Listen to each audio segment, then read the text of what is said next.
Hello, welcome to the channel Why Stories. Enjoy watching. A woman in her 40s entered the house. She was dressed in a summer white dress, and white beads adorned her neck. "Why have you dressed up?" Patricia asked, placing a kettle on the stove. She was surprised by the unexpected arrival of an uninvited guest, and her stained apron clearly indicated it. "You won't believe it. Liberato invited me to go to the city for the first time in years," Miriam Gil replied with admiring eyes. "And you've dressed up like it's a wedding. Just look at you." Patricia Martinez couldn't stop commenting on her appearance. Miriam was angry at her friend, who made these sharp remarks. She threw her summer scarf on the bench nearby, walked into the kitchen, and sat on a chair, clearly expressing her displeasure. "My wedding has long passed, but your daughter will have to deal with it soon," Miriam tried to provoke Patricia emotionally. Patricia looked at her with anger in her sparkling eyes, but a hint of worry and even desperation could be seen in them. She sat across from her friend and sighed heavily. "Her groom is something. I don't know what to do," the poor woman in the apron confessed. "What's the matter?" Miriam inquired. Patricia took another deep breath and began. "I don't like him. I always told my daughter to choose one of our nationalities. And in the end, she chose some Chinese guy. No offense to the Chinese people, I love them all dearly, but who will continue our family line, huh? She loves him, what can I do? You should have told your daughter clearly. We honor traditions." "I told her," exclaimed Patricia, almost in despair. She replied that he was born here. But the woman didn't have time to finish. Rufina descended from the second floor. She was very confused by the presence of a stranger in their house. However, she recognized that Miriam was their guest. As long as she could remember, they often spent time together. Sometimes their mothers would leave them alone, or they would go together to swim in the lake or celebrate some holiday together. She was almost like a part of their family, but lately, they had been seeing each other less frequently. Rufina increasingly immersed herself in work. It's worth noting that, although the girl lived in the village, her work was not related to agriculture at all. She had mastered the most modern profession of a programmer. With the money left by her father as an inheritance, she bought a good computer and spent entire days immersed in this gadget. In general, the last time Rufina saw Miriam was 2 years ago, although, as her mother said, Miriam visited them almost every day. Of course, they met from time to time, but they hadn't had heart-to-heart talks for a long time. Sometimes it hurt that while she was working in her little room on the second floor, her mother and her friend always enjoyed themselves, watching movies, cooking, or discussing something. "Miriam!" Rufina exclaimed with delight, rushing into the woman's embrace. She warmly smiled at her, saying, "Oh, dear Rufina. It's been so long since I saw you. Your mother told me you're getting married. Why didn't you share it with your old friend?" she asked. "Oh, I forgot." Rufina blushed. "The wedding will be held next week. We'll definitely invite you." Without waiting for an answer, she went outside in a cheerful mood, while Miriam began to extract information from Patricia. "Next week? And I just found out about it now?" "Well, I found out 3 days ago. Before that, she didn't tell me anything." Patricia complained. "Oh, what a disaster. What kind of parents does this groom have? Are they well-mannered?" "I don't know anything, Miriam. I haven't even met them. They're supposed to come over in a few days to introduce themselves." "Oh, what a nightmare," Miriam sighed, lowering her head in thought. "And do you at least know his name?" Patricia just shook her head, feeling ashamed of herself. But her daughter wouldn't reveal anything. She said it would be a surprise. Patricia hated such surprises. "When will you find out everything?" Her friend continued asking her. "Well, I think when they arrive. I've been on edge for 3 days. I took sedatives, but nothing helped. I just don't want to have Chinese relatives. I don't want to. But on the other hand, who am I to go against my daughter's will? Clearly, she loves him. She has talked only about him and the wedding in the last few days. And she has such dreamy eyes. Even now, did you see how she walked out? She's definitely over the moon. Yes, my friend, Miriam said thoughtfully. It's not an easy situation. But I think there's still a way out of it. When do you say these newly found relatives are coming? The day after tomorrow, Patricia replied. Her friend's mysterious tone intrigued her. Miriam seemed to be thinking of something ingenious. She could always come up with excellent ideas. Tell them to sleep in the barn next to the cows, as there's no spare room in the house, Miriam suggested. Patricia was stunned by such a proposal. On one hand, it seemed utterly absurd and ridiculous. On the other hand, it was something phenomenal. But I have plenty of space in the house, don't I? Patricia couldn't understand. Thank God, my late husband was wealthy. We live well, and we have many spare rooms. Don't you get it? The interlocutor exclaimed. Lie and say there isn't any. That all the rooms are occupied, you had no time to sort things out. They'll run away immediately with such a trick, and they'll take their son with them. Mark my words. Well, I don't know, Rufina's mother hesitated. Maybe it's not worth it. Rufina will be upset. She won't understand anything. When you have a feast, just gradually pour them drinks so they don't go to sleep right away. The young ones will get drunk quickly and head out to have fun. We won't stay with them. After that, you can freely offer them the barn for the night, the guest chuckled. Rufina won't get it, and by the morning, the groom will be gone. Patricia sighed a couple of times, wanting to say something but stumbling. I don't know, Patricia continued to waver in doubt. It just doesn't feel right. After all, it's my daughter, and I'm depriving her of true love. I don't understand you. Is saving your family more important to you, or do you want to have new relatives? These Chinese people, mark my words, are cunning. You may die, and this son-in-law will take everything, leaving your Rufina with nothing. Patricia's inheritance was substantial by village standards, and she genuinely considered herself a prosperous woman. Her daughter, by city standards, was not going to suffer from poverty either. Most of it came from her husband, and she had saved some through her own efforts. Of course, she wasn't planning to die anytime soon, but she started worrying about her daughter's fate. Patricia didn't respond to Miriam, she just escorted her outside, pretending to be busy with many tasks. Alone with her thoughts, Patricia began to contemplate. Her friend's plan seemed truly ingenious to her.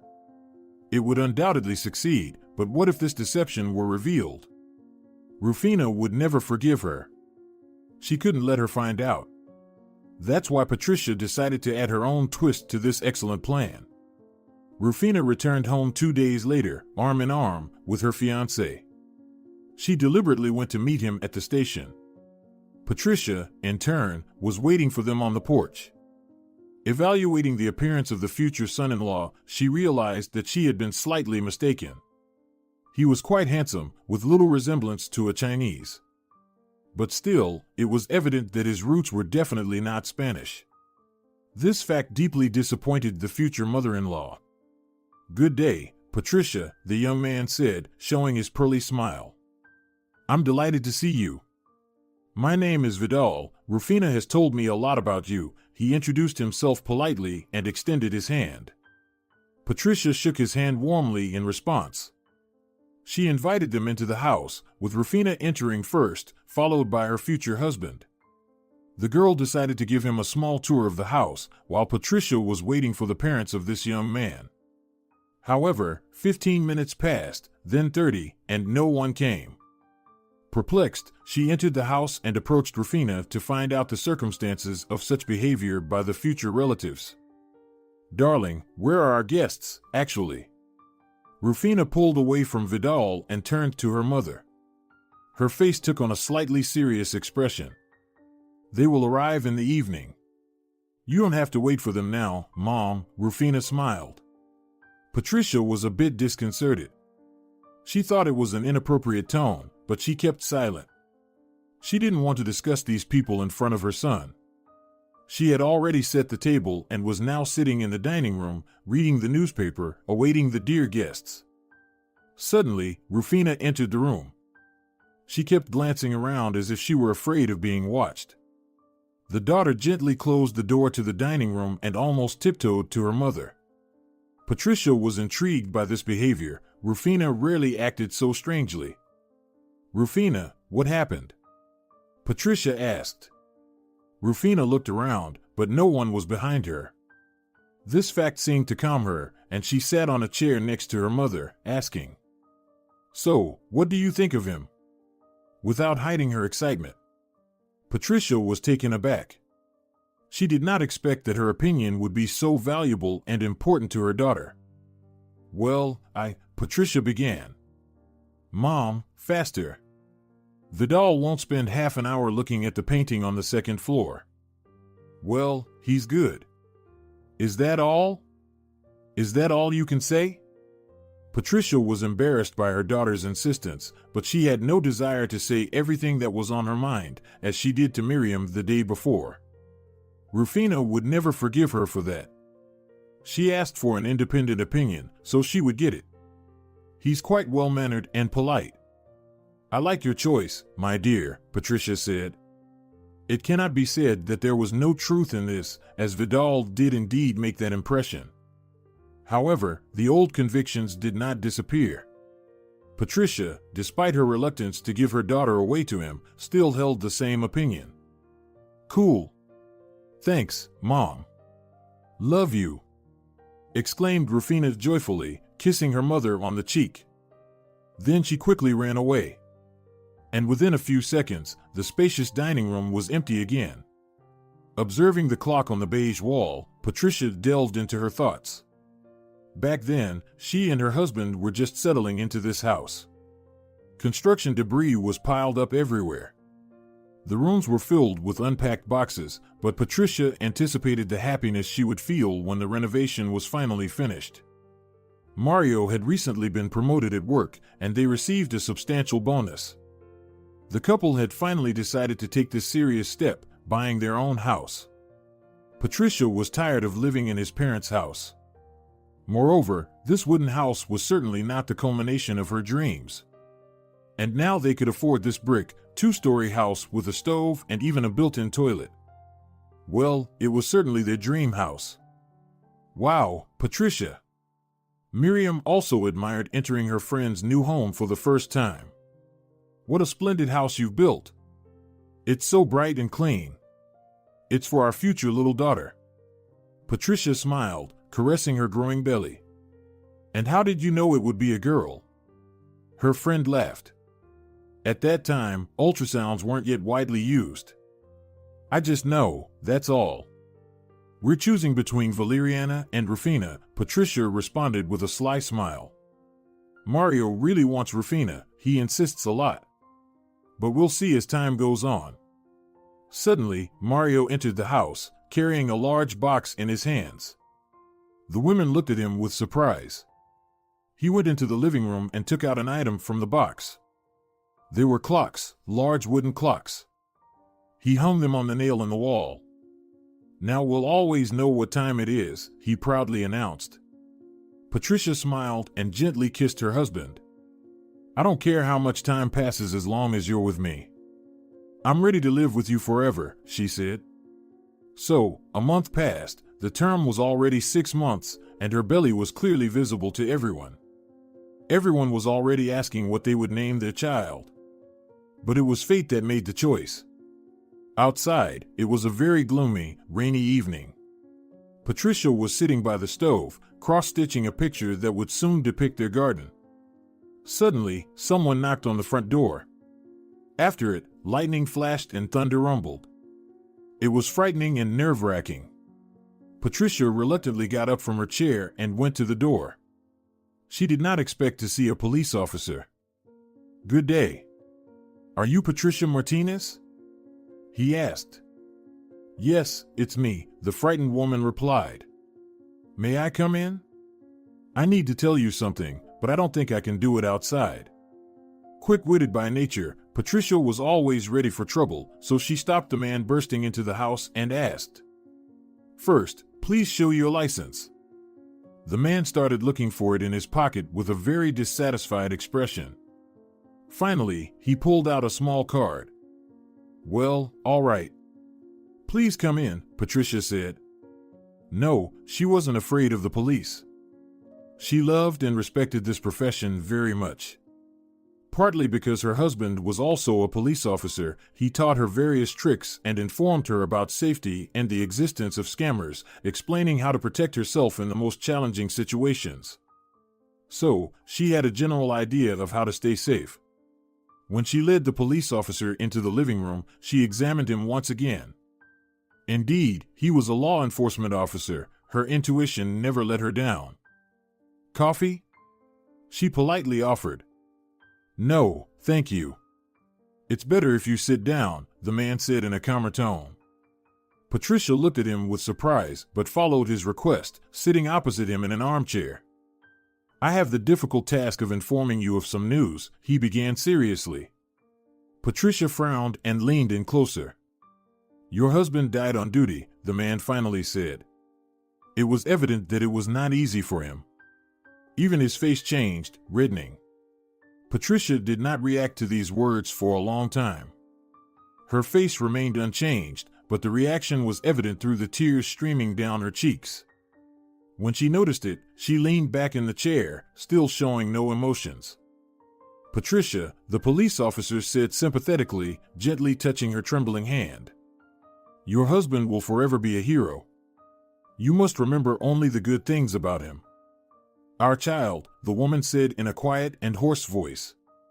In her eyes, the spark that had always shone with hope for a long and happy life with her beloved husband was fading.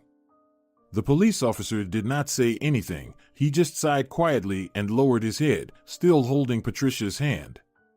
Her current state depended entirely on someone's friendly support, and he understood it well.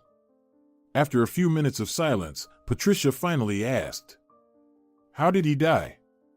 The police officer looked at her with a guilty look and said, "He was shot by a shoplifter. We were on our way." But the woman raised her hand, as if indicating that she didn't want to hear anything more.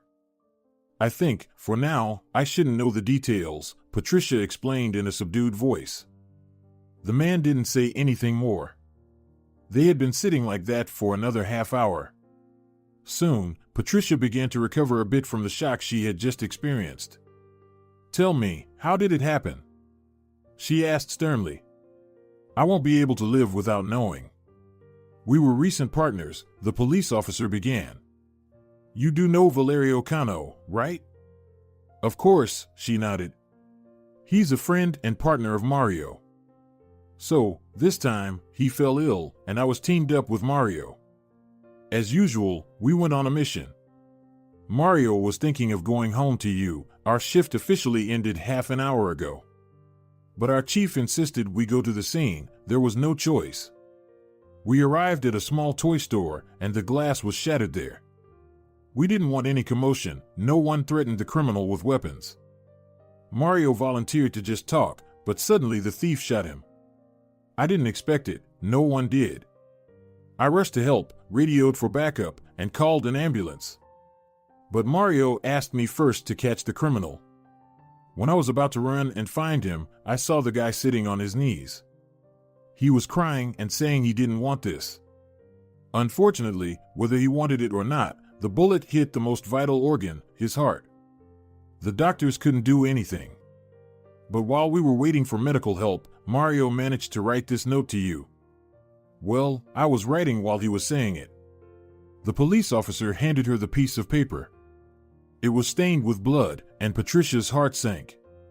It was her husband's blood, her most beloved person, who was no longer alive.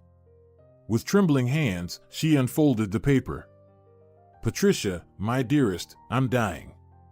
I feel like we won't see each other again. Please take care of our little daughter. I believe you can handle it. I love you. Don't forget me, and don't blame yourself. I fulfilled my duty. Live for our daughter." After reading this farewell letter, written in someone else's handwriting, tears streamed down Patricia's face. She had never felt such pain. She felt abandoned and broken. She was left alone. His last word was, "Your name," the chief said through gritted teeth.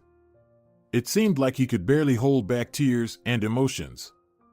"He was your husband and my friend, and we will never forget him." Patricia smiled through her tears. These words did manage to comfort her a little. 2 days later, the funeral took place.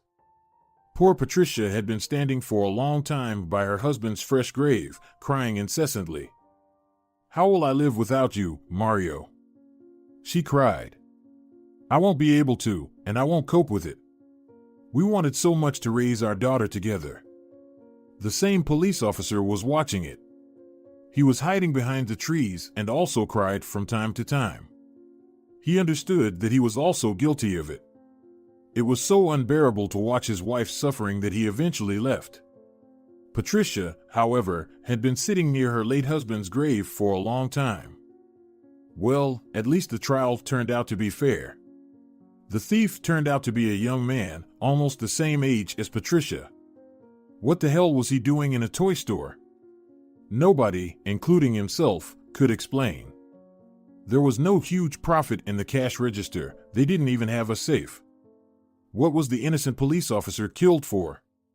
What did this simpleton receive a 10-year sentence for? It was a senseless death and a senseless verdict that this young criminal handed to himself.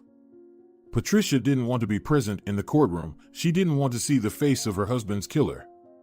She wouldn't be able to handle it. She didn't want to look into the eyes that witnessed Mario's death. Moreover, in her state, she couldn't let herself worry. She tried to do it as little as possible. But sometimes she had breakdowns. She would throw things, break dishes, and curse her miserable life. Neighbor Miriam helped her. She supported her throughout this period, from the beginning of the funeral to the trial and beyond. The friend genuinely helped Patricia not to get discouraged. Patricia already had the 9th month of pregnancy. It was late December. The month was coming to an end, and everyone was getting ready for the new year. The wound of loss was slowly healing, leaving behind a deep, aching scar. Patricia visited her husband's grave every week, leaving him either candy or spruce branches. Unfortunately, she couldn't leave his favorite lilies, which always grew in their garden in the summer. In that field, in childhood, they became friends. Young Mario once gave her a large bouquet of lilies, which he picked from his grandmother's garden. He got in trouble for it later. Patricia cherished this warm memory in her heart. It warmed her even in the coldest frosts. And on that Sunday, December 25th, Miriam came to visit the grave again. "Soon, our Rufina will be born. You wanted to name her like that, right?"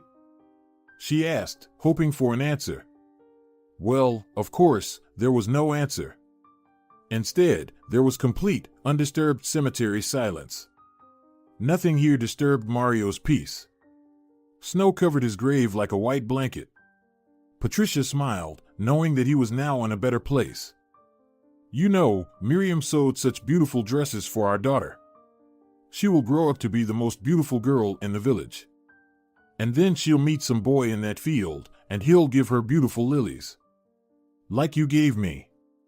You remember, right?" Patricia continued with tears in her eyes. "I miss you, Mario. I hope you're doing well. I'm sure you'll always watch over us from the other side. I promise I won't let you down. Rufina will grow up smart and beautiful, and she'll be as brave as her father. Right, Mario?" And Patricia began crying again from hopelessness. She still felt very, very bad. The wound from the untimely loss was healing agonizingly slowly, and every memory echoed with the painful throbbing in her heart. But she had to remain strong for their daughter. On that day, she had a beautiful dream in which Mario was alive. They were sitting together in that meadow. Patricia was sitting on the grass, enveloped in these white flowers, inhaling their scent and looking at the bright summer sun. Suddenly, out of nowhere, Mario appeared. He was dressed so beautifully. He was wearing a shirt that Patricia had once given him for his birthday. This bright white shirt with blue flowers harmoniously blended into the beautiful landscape. "Mario?" Patricia exclaimed, standing up. Patricia. The man smiled. I miss you so much, Patricia admitted, hugging him and crying. I miss you too, my love. How will Rufina live without you and without her father? Without your strong shoulder, without your courage and nobility? I'm afraid, Mario. I'm afraid I won't be able to raise her into a worthy person. Don't be afraid, my dear. And remember that I live in your heart and in our daughter's heart too. I'm always with you. Life may have separated us, but I'm here. I'm still here. Patricia wanted to lose herself in this dream forever, but her dreams were suddenly interrupted by Rufina's voice.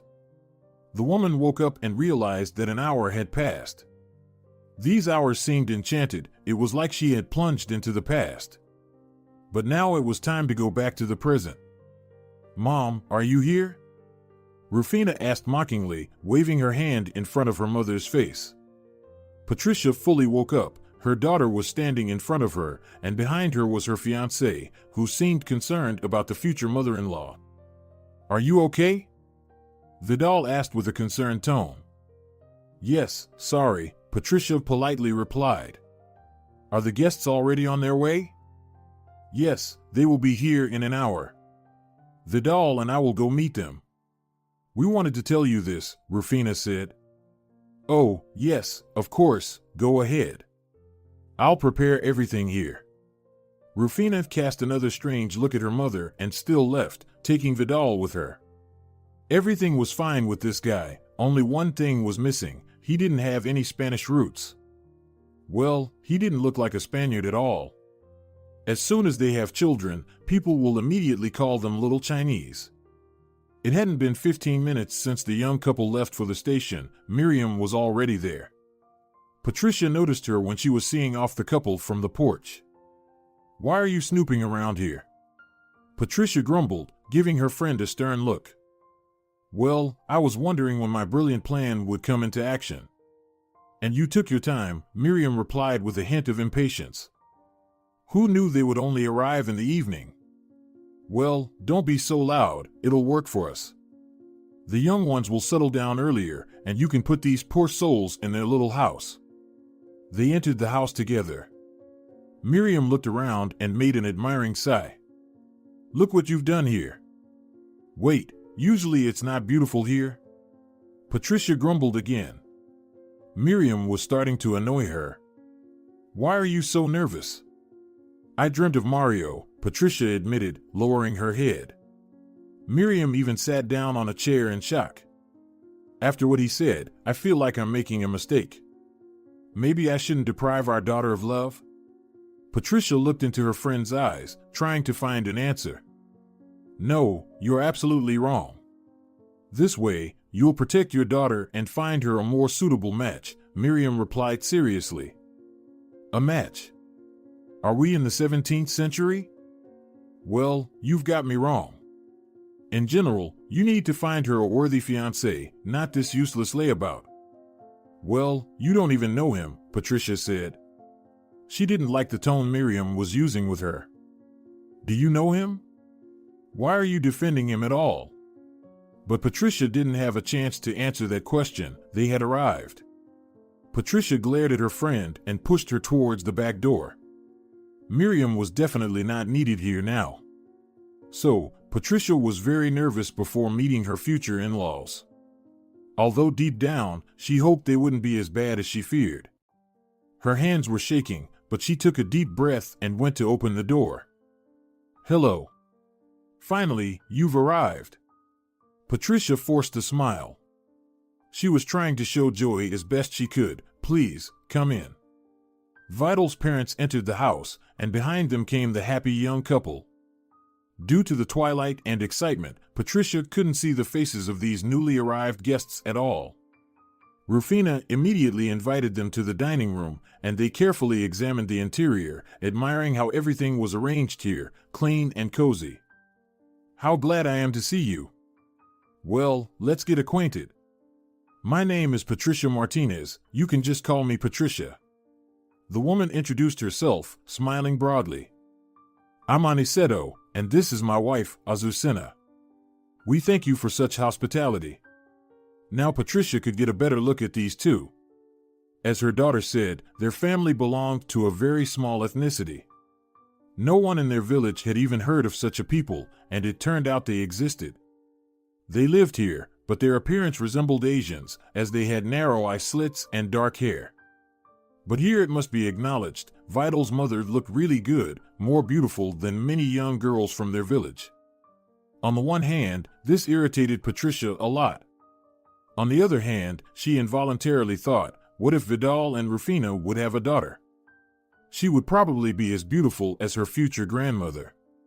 But this wouldn't happen. Her daughter wouldn't marry some strange guy, a representative of such a small ethnicity that no one even knew about. What a shame. No, her daughter would marry a good, strong Spaniard. In this village, there were plenty of them. When everyone got acquainted with each other, Patricia began to set the table, salads, hot dishes, and desserts. She had prepared a lot over these 3 days. She didn't really want to impress these people, but Rufina asked for everything to be done in the best possible way. Patricia just didn't want to disappoint her daughter. After an hour, they were already chatting. Then Patricia asked, "So, how did you two meet?" Finally, Patricia managed to ask the question that had been bothering her for a week. Her daughter, of course, was already a bit tipsy, so she didn't hold back her words. "Oh, well, it's a long story." On a usual cold winter evening, Rufina, as usual, was sitting at her laptop and writing code. She was supposed to finish this project a week ago, but asked her boss for a 7-day extension. "Sweetie, aren't you going to bed?" the worried mother asked, entering her daughter's room. It was already 2 o'clock in the morning. "Soon, Mom." Buried in the project. Patricia closed the door not to disturb Rufina unnecessarily. An hour passed, too. The girl had already had her 5th cup of coffee, but it no longer helped her. She just desperately wanted to go to sleep. Realizing that she no longer understood what she was doing, Rufina finally laid down. The next day, she decided to go to the city to visit the office and explain the situation. "No, no, and no," shouted the boss.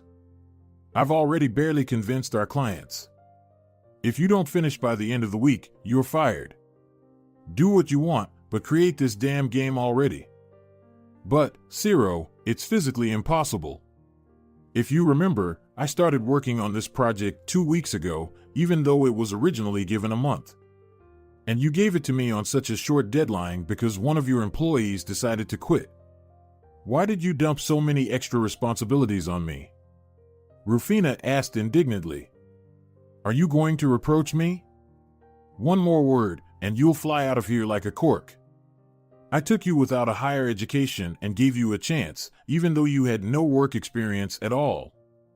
I trusted you, and you're letting me and our company down like this." Rufina didn't bother listening to these reproaches any longer. She just gave her boss an angry look and left the office. She was really angry. Why couldn't the client wait? Did their company have so few programmers who could make this game? Why did they turn to them? To this miserable little company from which people simply ran away like rats, unable to endure such harsh working conditions. Rufina didn't plan to go back home, otherwise, her mother would load her with various household duties again. She couldn't afford distractions now. Either she would finish the work or she would get fired. And then she wouldn't be able to move from the village to the city. Rufina decided to work in one of the cafes. She ordered a hot chocolate, took out her computer, and started working. This time, everything was going well. She had done a significant amount of work when the irreparable happened. There was a short circuit, and her ancient laptop shut down. She almost screamed at this damn cafe. Rufina continued to stare at the dark screen of her dead computer and tried to breathe calmly and steadily. Now all her work was going to hell. All 2 weeks, all sleepless nights, just went to waste. She tried to turn on the laptop, but, of course, it no longer started. Then Rufina couldn't take it and started hitting it with her hands. All the cafe visitors began to look at her, and her nerves just gave up. One of the cafe patrons noticed this. He was sitting behind the girl, watching the whole situation. When Rufina started to hit her laptop, the guy couldn't stand it and approached the poor thing. "Miss, please calm down," he said in a cold but simultaneously soothing tone. "Calm down?" Rufina screamed. "Are you telling me to calm down?" "Yes, all my work has just gone down the drain. My whole life has collapsed. I'm facing dismissal, and you're telling me to calm down?" "Yes, please," answered the stranger. "I saw everything. Your laptop just short-circuited." "It's not dead yet, unless you want to finish it off," he said with a slight smile. The girl relaxed a bit from his words.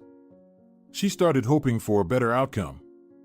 She gave the guy her seat, and he began to press something on the computer keys. After a few seconds, the laptop started as if by magic. "Oh my God!" exclaimed Rufina in admiration. "How did you do that?" "Skillful hands and no trickery," the guy replied with a smile. Rufina sat back down and opened the program, praying that nothing would crash. And, miraculously, all her work was saved. "Thank you. Thank you. Thank you so much," she repeated, losing her head this time from joy. "I don't know how to thank you." "Well, you can go for a walk with me," the stranger suggested shyly. Rufina looked at him in confusion. She expected anything, but certainly not this. However, this guy turned out to be so charming. In general, one walk doesn't mean anything. Maybe he would become her friend and help her resurface from the bottom she fell into with this damn job. "Where?" Rufina asked. She decided not to give an exact answer right away, let the guy suffer a bit. "For example, here and now. See that courtyard across the street?" he asked. "Yes, I see," the girl replied affirmatively. "Well, let's go there right now." "Wait, what's going on?" Rufina didn't understand. She hadn't even had time to comprehend what had happened, and she was already being invited somewhere by some unknown IT guy whom she didn't expect to meet here at all. "I don't even know your name." "It's easy to fix." "My name is Vidal," said this amazing guy. Rufina stared at him with wide eyes, pretending to be clueless. Several seconds passed in silence, and then Vidal said, "I'm absolutely not interested in your name if you care about that. I just want to take a walk and have good company. And I'm not asking for more." Rufina didn't say another word. She simply put her laptop in her backpack, put on her jacket, and left the cafe. Vidal followed her. "It's chilly today, don't you think?" Putting on gloves and squinting at the sun. "I don't think talking about the weather will lead us anywhere," Rufina smiled. They headed towards the courtyard Vidal had pointed to 5 minutes ago. "Anything is possible, you know. We've known each other for 5 minutes, and I've already figured out that you're a weak person." "Weak?" Rufina was offended by such a description. "Yes, you're weak. Instead of thinking rationally and finding a solution to the problem, you started to get angry. And now you're giving up too, saying that talking about the weather is pointless. You don't know what you're talking about, and for me, everything is very logical. You don't even know what I've been through in the last few weeks. Well, I think from your reaction, your psyche is very unstable. So if you work for the company, the boss scolds you a lot for your mistakes. Am I right?" Rufina thought. She wanted to object, but all the words Vidal spoke turned out to be true. "You're a psychic." The girl admitted defeat. "No, I just know how to draw conclusions," replied the guy arrogantly. "You're such a snob," Rufina couldn't stand it. "Are you the coolest guy in this city? Let me guess. You have your own business, a car, a house, or a yacht. Why do you assume that?" You answered too arrogantly, Rufina noticed, not hiding her irritation. They finally reached the park. The wind was blowing from side to side, howling like a dog that had lost its owner. And Rufina thought to herself that this cold northern wind would carry her away any moment now. How much she wished to get rid of all the problems. "I'm not a snob," Vidal explained more calmly. "I'm sorry if it seemed that way. Silence fell. Only the cries and laughter of children playing on the square disturbed this winter idyll. Suddenly, the guy asked, "What were you writing on your laptop that, when it turned off, you almost killed yourself?" Rufina blushed a little at such a question. Did she really make such an impression on people? Now they would definitely consider her crazy. But, for the most part, she didn't care. She got angry, and that's normal when things are going downhill. "It's a project I've been working on for 2 weeks. My boss ordered me to finish it by the end of this week," Rufina explained. "But it seems I'm facing dismissal." "Why?" "I can't handle such a huge amount of work. Let's start with the fact that this heavy burden was literally dumped on me. Because one of our employees suddenly quit. Well, and the boss decided to give me such a punishment. I don't know what else to call it. In a word, he hates me." "Yes, you have a tough job," Vidal could only say. During the conversation, he hadn't looked at the girl once. Was she really that ugly? Or was he not interested in her appearance? Then why was he here? Why was he so interested in her work? And what do you do for a living? Rufina tried to liven up this dull dialogue. She tried to keep up with the guy, but it was difficult due to the difference in height. He was almost twice as tall as her. "I'm also a kind of programmer, or, rather, I used to be. Now I have my own company. We make games and collaborate with various platforms. In general, I can't complain about life." "You're lucky," Rufina said, trying to hint that he was bragging too much. "I don't think so," Vidal replied seriously. "I achieved all this through hard work. If you think my parents provided for me, you're wrong. My parents are just ordinary people from a distant northern village. They just gave me a laptop for Christmas once, and I got into this field. Well, as you can see, now I'm thriving here." Rufina realized that she shouldn't have said the word lucky. It's a very offensive word if used in the wrong context. After all, people often achieve everything on their own. No money or success falls from the sky for them. One just has to pull themselves together and go towards their goal. People like that always motivated Rufina. They had a special energy, a strength of spirit, something inspiring, even though she never noticed any interest in their eyes. Maybe she just looked into the wrong eyes.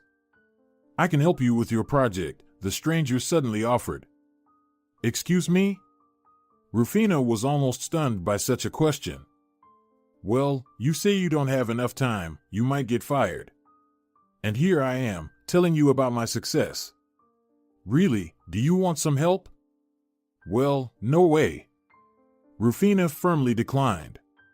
"If the boss finds out, I won't just be fired, he'll manage to do a million more nasty things to me." "Well, as you wish." They reached the other end of the courtyard and said their goodbyes. Rufina returned home, and by midnight, something dawned on her. Enough. Enough with it. Enough enduring this terrible treatment, this job. She was tired of always receiving nothing but reprimands and completing incomprehensible tasks for a meager salary. Normal people were given a month or more for projects, and she was given 2 weeks. Therefore, after sleeping on this thought the next day, Rufina submitted her resignation letter. "Ciro is very busy right now," the boss's secretary with a well-endowed bust replied. It was evident she wasn't clever, she just had a doll-like face with makeup on it. Of course, Ciro chose her not for these qualities at all. Rather, what was important to him was the form. What difference did it make who brought him coffee to the office? Even if it was a candidate in the sciences, it wouldn't matter that much. Therefore, the boss settled for this more pleasing option. "I really need to see him." "I think he'll give me a minute," Rufina explained with a smile and walked into the office, ignoring the angry look from the secretary. Rufina knocked on the double door of the anteroom. Ciro was indeed talking to someone. Another man was in the office, they were arguing about something. Rufina decided there was no point in eavesdropping. She almost burst into the office since her knocks were ignored. "Rufina, what are you doing here?" The boss snapped. He was standing behind his desk, and there was another man sitting across from him.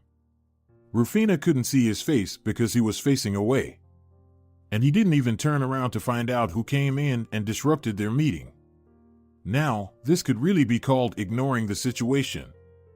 Rufina looked at the boss again. He had an annoyed expression and was in a terrible mood.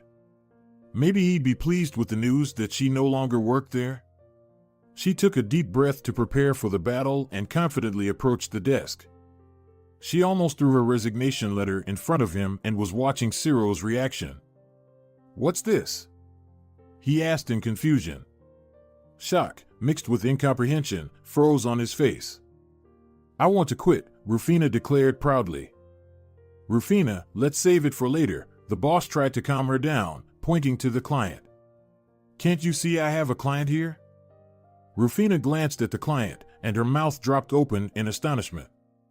She couldn't utter a word until the guy sitting across from her was also terribly surprised by this situation. "Rufina?" the guy exclaimed. "Vidal?" The girl repeated his words. "Can someone explain to me what the hell is going on here?" The boss couldn't take it anymore. Ciro, a flustered Rufina, began to explain, but Vidal interrupted her. "You have no right to fire her," he suddenly shouted at Rufina's boss. The man was surprised by the client's behavior. The whole situation was driving him crazy. "Me? Who's firing her?" Ciro protested. "Have you even seen what happened?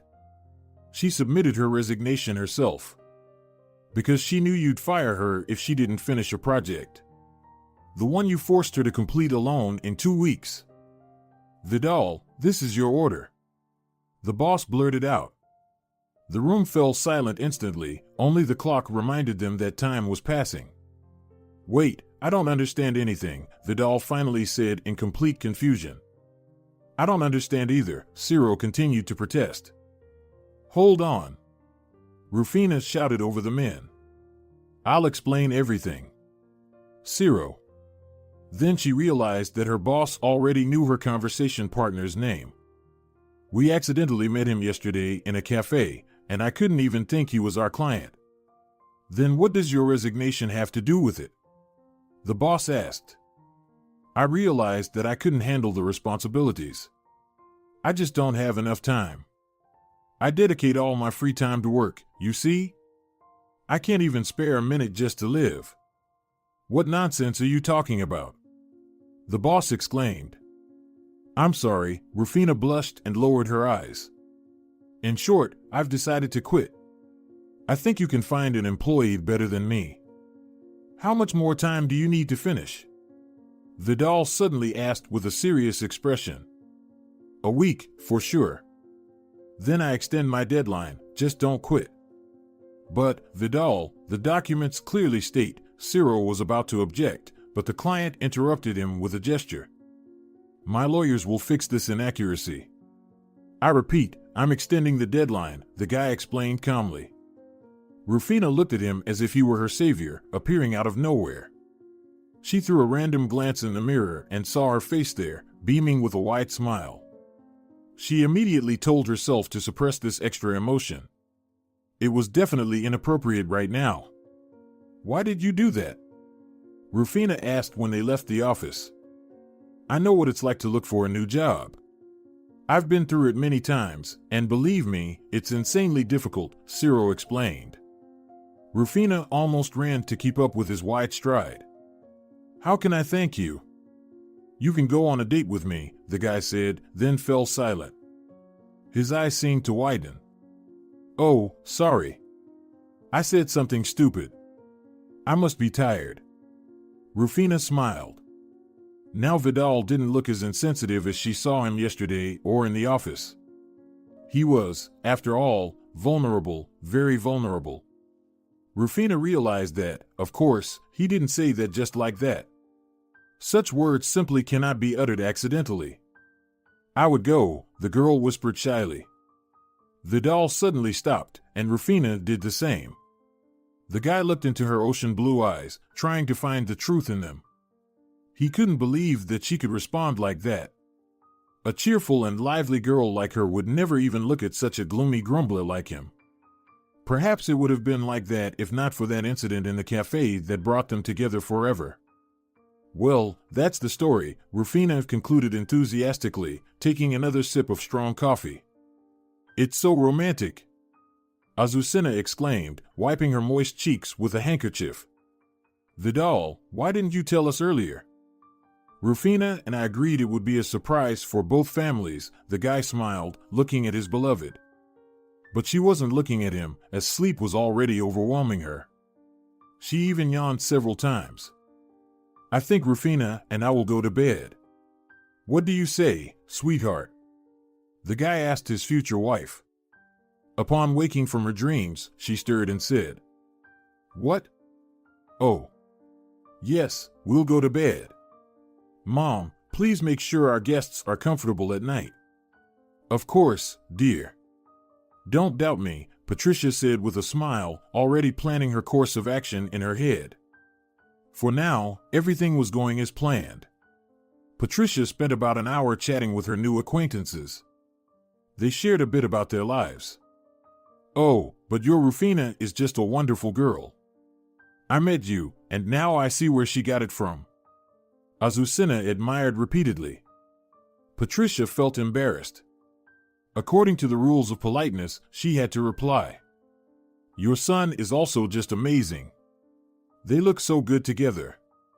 They continued exchanging pleasantries for a while, and finally, it was time for a genuinely interesting conversation, the topic of which was where they would have to spend the night.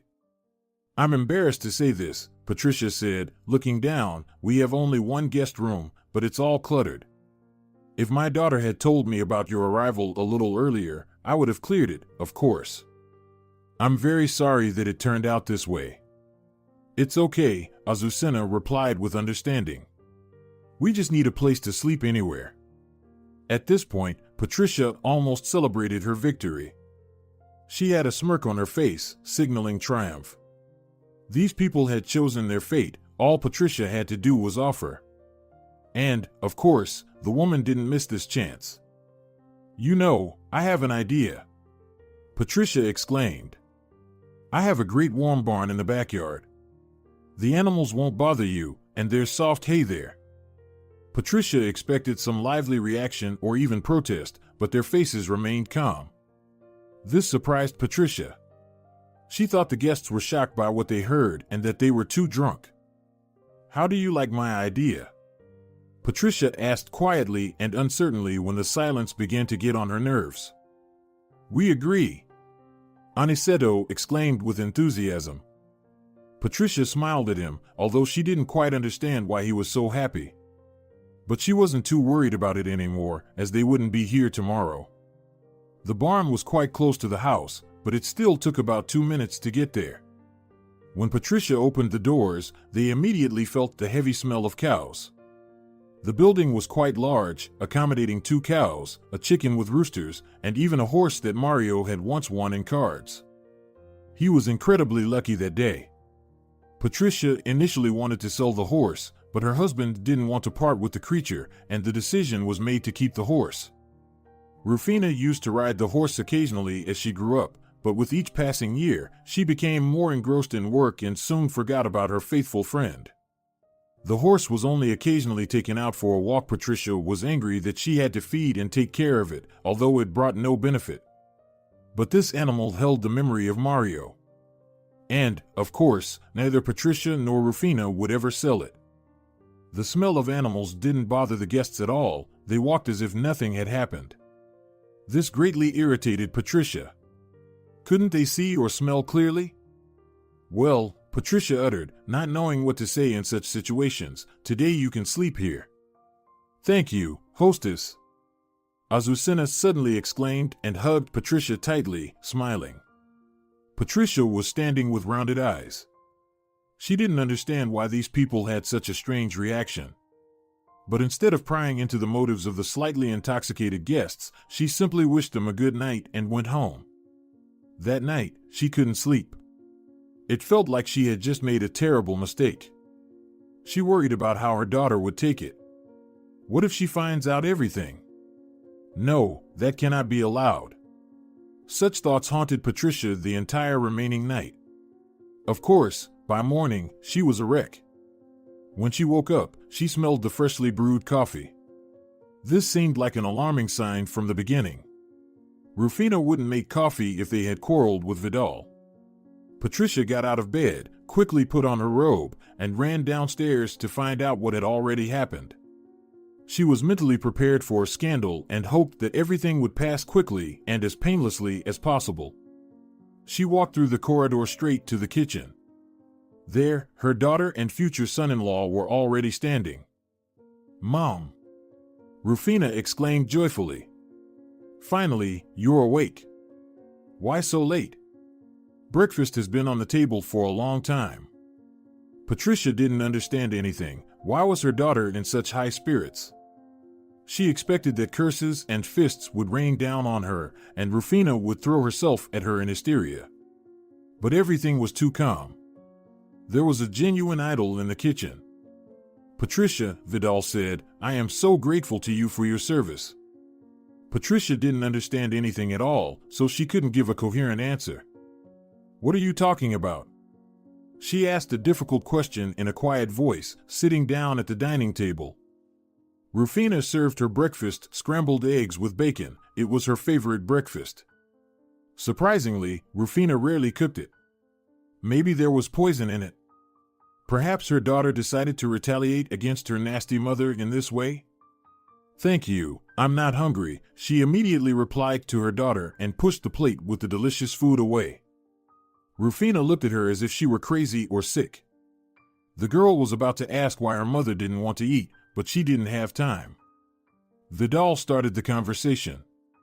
"Well, Patricia, how about that? My parents are immensely grateful to you for the honor you've bestowed upon them. They've never experienced such a warm welcome." Patricia thought that it was pure sarcasm by now and even smirked, preparing to fend off the blow.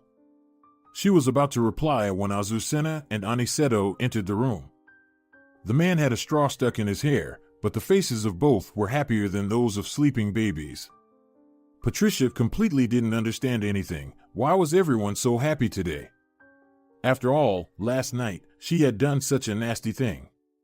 Ideally, these in-laws should have left on their own yesterday, as soon as Patricia suggested they sleep in the barn. "Patricia," Azucena smiled. She approached the woman and hugged her tightly again, just like yesterday, before going to bed. Patricia almost broke free from these hugs and looked at a surprised Azucena. "I'm sorry, maybe I'm allowing myself too much," said Azucena, realizing her mistake. They were not yet friends enough to violate each other's personal space like this. "We just really appreciate your warm welcome," Azucena continued. "Excuse me?" Patricia asked again. "Will someone please explain to me what's going on here?" She couldn't help but say, sounding strained and plaintive. "How so?" Azucena was amazed. "You studied our traditions, and how could you find out in such a short time that our ancestors slept in the barn a long time ago? And since then, such a reception is considered the epitome of hospitality. We are such small people, there is absolutely no information about us on the internet. Few people know that our ancestors used to live in chums with domestic animals and warmed themselves with the animals' heat during long winter evenings. It's so nice, you can't even imagine. Thank you for your hospitality. I didn't expect you to take such good care of us. That joke about the guest room was just an excuse, right? You just wanted to find a suitable pretext for us to spend the night in the barn. How sweet of you." Azucena, overwhelmed with emotions, hugged her future relative again. Patricia was simply shocked by the information she had just received.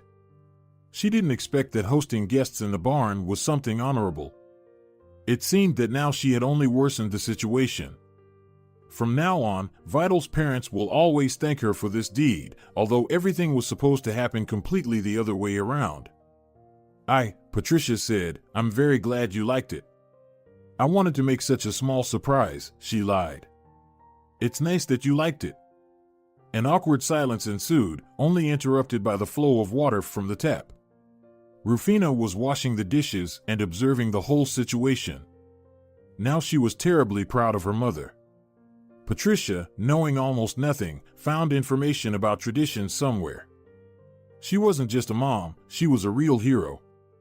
One could say that the acquaintance between the two families had gone successfully. Rufina said that you can take a nice walk around here, we'll take our son. We'll leave you, so to speak, alone, Azucena said with a hint. Feel free to discuss us. What are you saying? Patricia feigned indignation, and both women laughed. But somehow, Azucena was right, Patricia really wanted to discuss them. So, as soon as the family went out the door, Patricia rushed to the kitchen with her daughter. Mom, I'm so glad you accepted my choice. Rufina said, smiling. I thought you would disapprove. You always told me it's better to choose a partner of our own kind, and here I found someone from a completely different tribe, so to speak, she laughed. Patricia only gave her a strained smile for a moment. The woman couldn't believe that her entire plan had failed. Now her daughter would definitely marry that Chinese guy. She wanted to cry, but she couldn't show these weaknesses to her daughter. She had just praised her mother so much and rejoiced so much. I'm happy for you, my dear, Patricia said with a sigh. His parents are very nice people, and he's a well-mannered and polite young man. Why do you sound so disappointed? Sorry, didn't sleep well tonight. Maybe I shouldn't have drunk so much wine yesterday. Rufina just smiled, and their conversation ended there. Soon, Rufina went to her room to finish some urgent work, and Patricia went out onto the porch to get some fresh air. Birds were singing outside, children were passing by, life went on. Suddenly, Patricia noticed an unfamiliar figure not far away. She was getting closer. So, did you get rid of them? Miriam asked, smirking.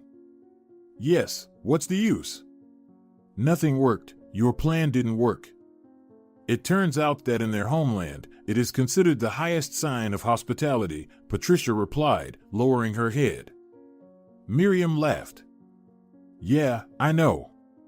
How? Patricia wondered. Well, they went for a walk in our little village, and I was just in the garden. I see strangers coming. I immediately understood that they were your in-laws. Do you know what they did there? What? Patricia got worried. Come on, calm down. Nothing terrible for them, for sure. They just told everyone around them about your feat and the nobility of your act. Oh, and by the way, they invited almost every person in the village to the wedding as well. What? Shouted Patricia's mother in amazement. She certainly did not expect such a turn of events. Oh, don't worry.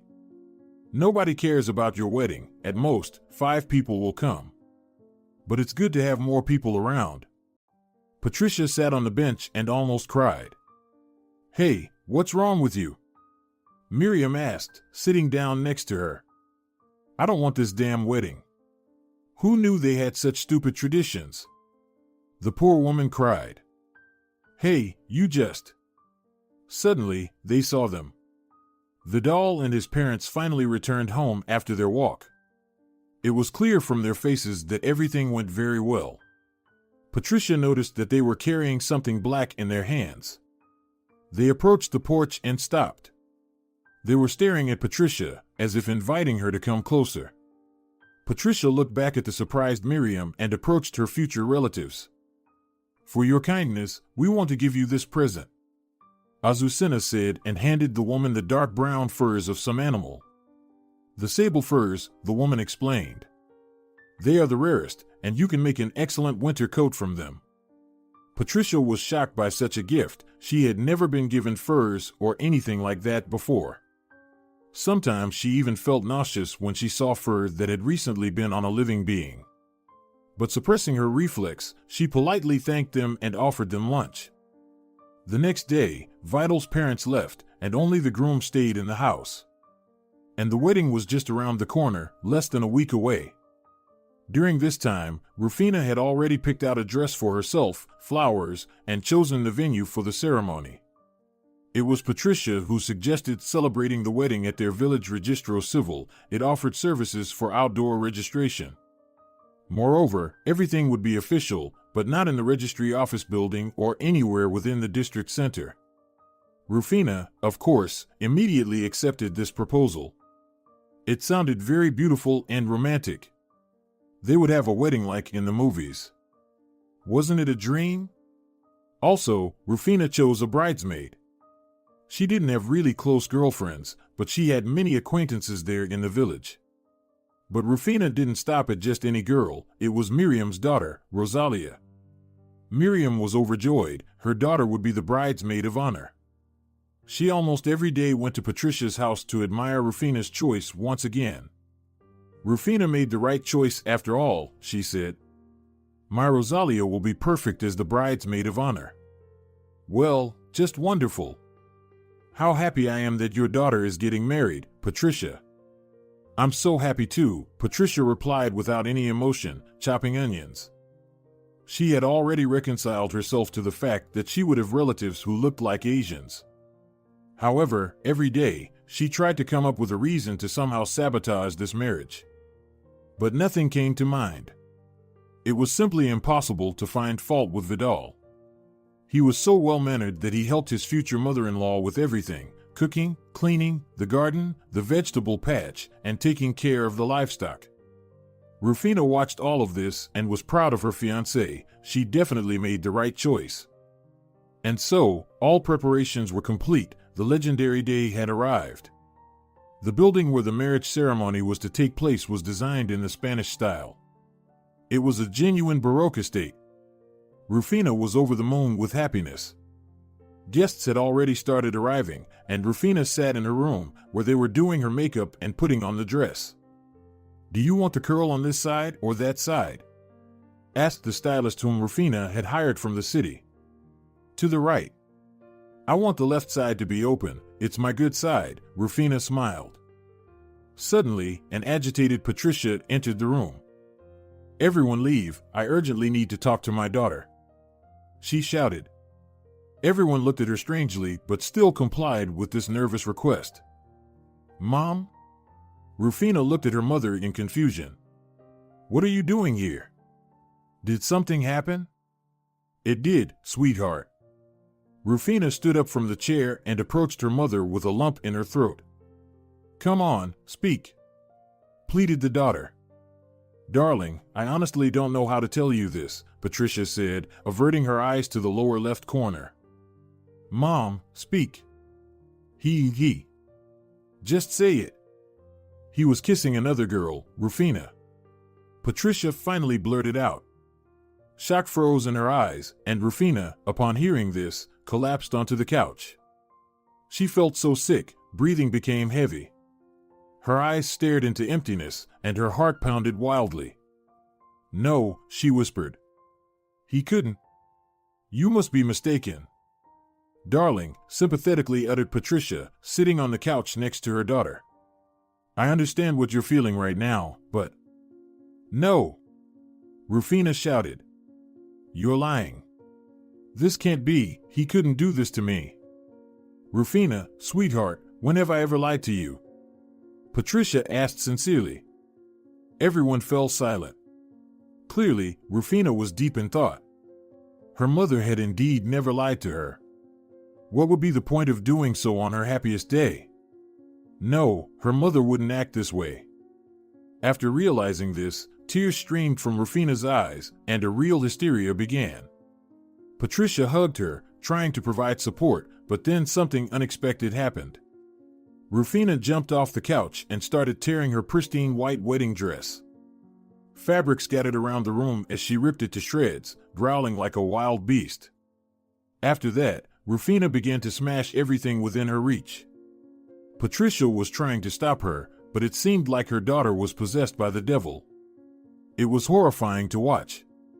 Makeup artists and hairdressers rushed when they heard the cries. Everyone was shocked by what was happening. Attempts were made to calm her down. Eventually, when she realized there was nothing more to do, Rufina darted out of the room like an arrow, then out of the building. Vidal didn't even have time to comprehend it because she ran past him like a flash. Guests turned around, chaos ensued. Before this, Vidal was talking to his father, and now he was completely bewildered. He was trying to get an answer from those who ran out of the dressing room, but they just shrugged. She had a hysterical fit. She destroyed everything around her, tore her dress, and ran away, explained the hairstylist, panting. Vidal exchanged glances with his father. His father was smiling, but it was an eerie smile that sent shivers down the spine. Vidal didn't say anything, he just ran after his distraught bride. In the hall, there was turmoil. Some guests were discussing what was happening, and only Patricia was standing aside with eyes rounded in shock. She had lied to her daughter for the first time. She didn't expect that this news would provoke such a violent reaction. It was unexpectedly terrible. Of course, Vidal hadn't betrayed Rufina and hadn't kissed anyone else, but Patricia couldn't calm down. Now she was trying to find any way out. This wedding must not happen. "Dear guests," announced Aniceto, stepping onto the stage. "The bride just had pre-wedding hysteria. It happens to everyone. But I want to reassure you. According to our centuries-old traditions, the groom must catch the bride before the wedding as if she were prey, and as you can see, our traditions are being faithfully followed. Everything is going according to plan." The guests applauded. It's worth noting that among the guests, an equal number were from the groom's and bride's sides. It seemed they were pleased with the situation. While Patricia was standing by a wooden post, Miriam approached her, holding a glass of champagne. "It will be a lively wedding. I'm already enjoying their wild contests," she laughed. "Yes, these aren't any contests," Patricia sighed. "It's my fault." "What did you tell her?" "That Vidal was kissing another girl." Surprise froze in Miriam's eyes. It seemed she was about to drop her glass. "What? Why would you do that?" Patricia's friend protested. "You know why. I'm grasping at any opportunity. I don't want to, I can't accept this. No matter how good he is, I'll never be able to see him as my daughter's husband." "Hold on."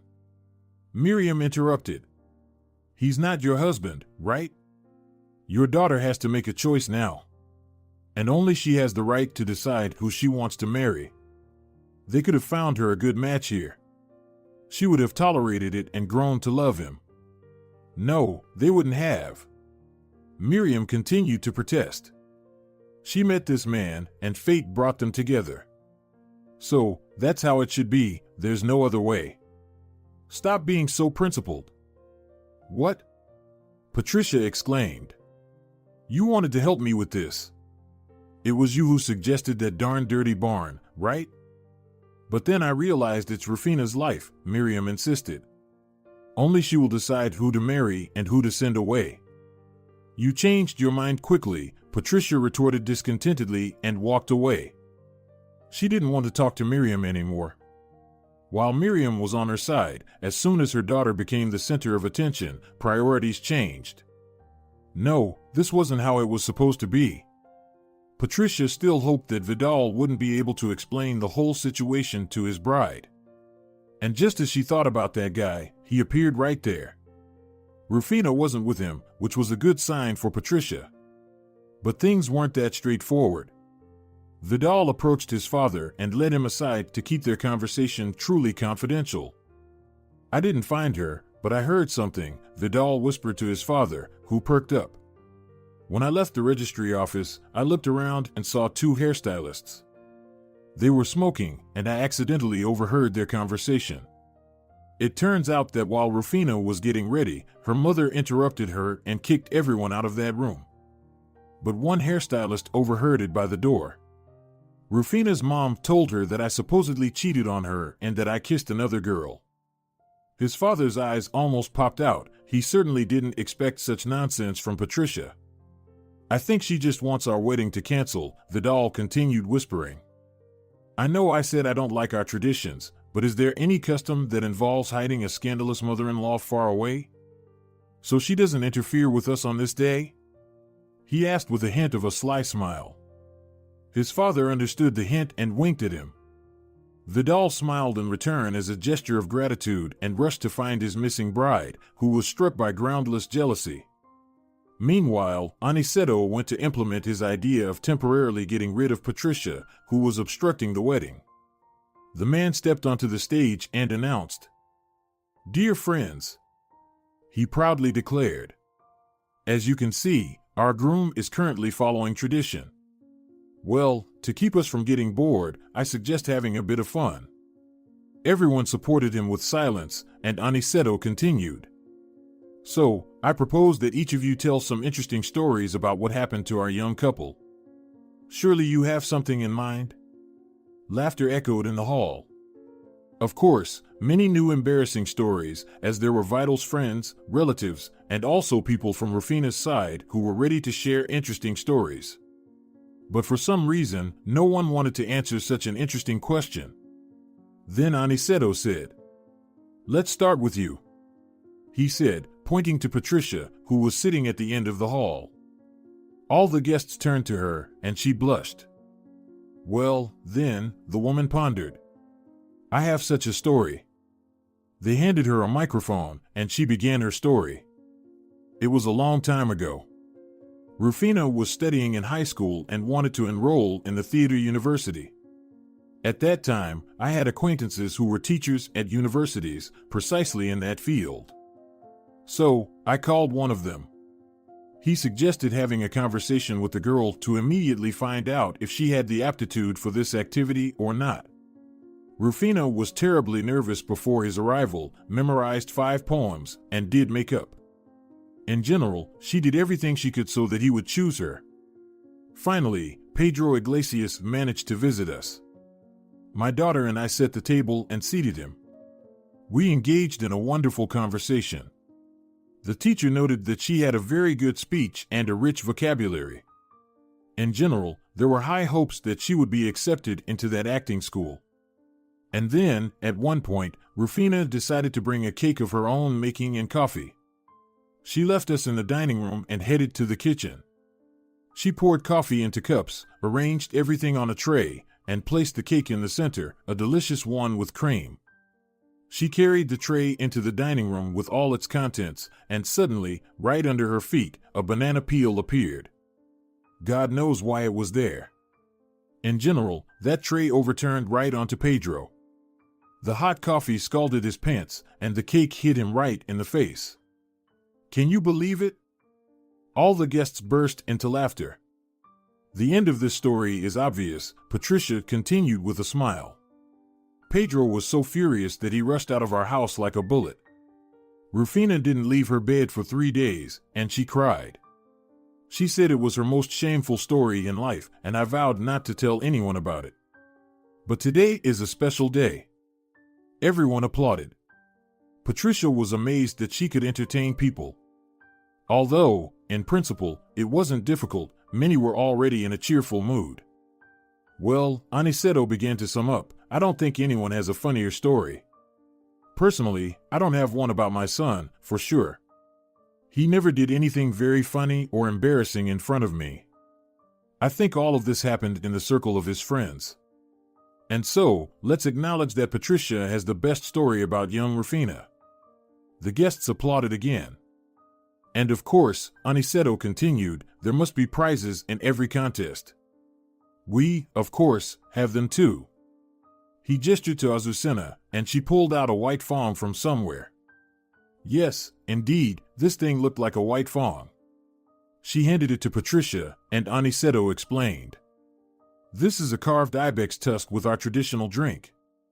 Drink it carefully. He laughed. But since you have such an amazing story, we are ready to give you our drink in a regular bottle. It's really delicious, try it. Out of politeness, Patricia took a sip of this rare drink. Indeed, it was very sweet, with a hint of alcohol, but not much. It rather resembled something tasty, like cranberry tincture. But Patricia was wrong.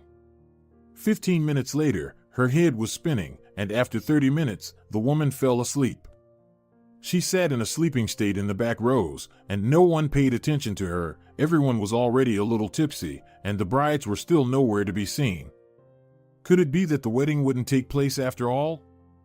Somewhere a kilometer away, the doll was looking for his runaway bride.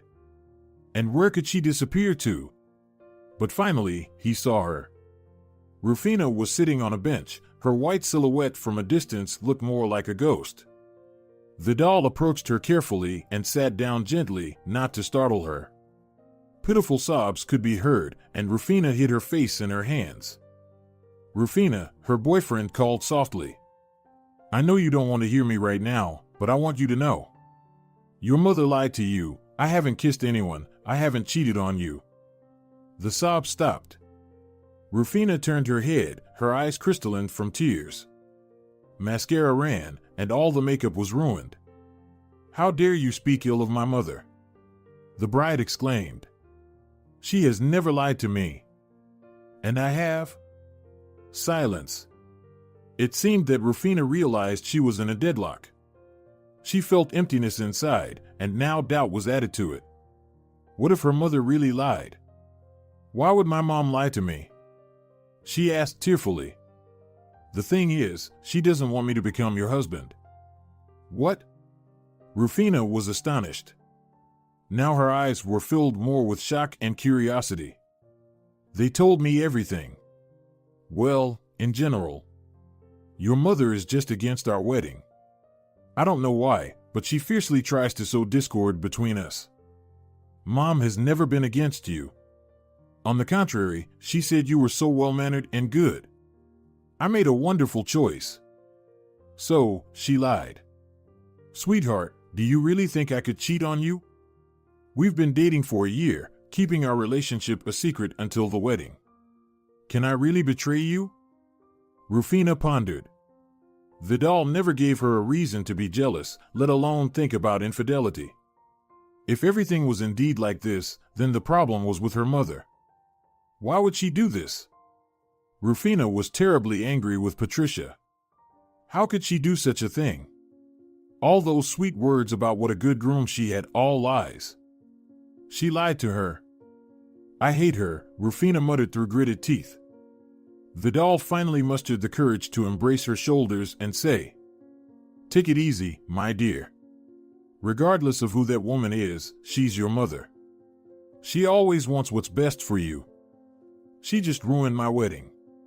She managed to spoil the best day of my life. Rufina screamed in anger. Quiet, don't raise your voice like that, Vidal requested. Nothing is ruined yet, everyone is waiting for us. Did you see me? Did you see my dress? My hairstyle looks like a nest, and my eyes look like a demon's. We can fix everything as soon as you let us, reassured her fiancé.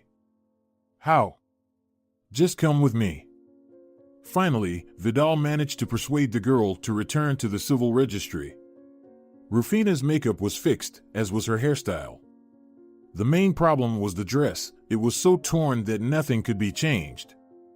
Even a homeless person wouldn't dare to wear such a wretched thing. The dress seemed as if birds had pecked at it and wild animals had torn it apart. Rufina regretted getting so angry at that moment. This is the end, Vidal. Cancel the wedding, I can't go through with it, she said, surrendering.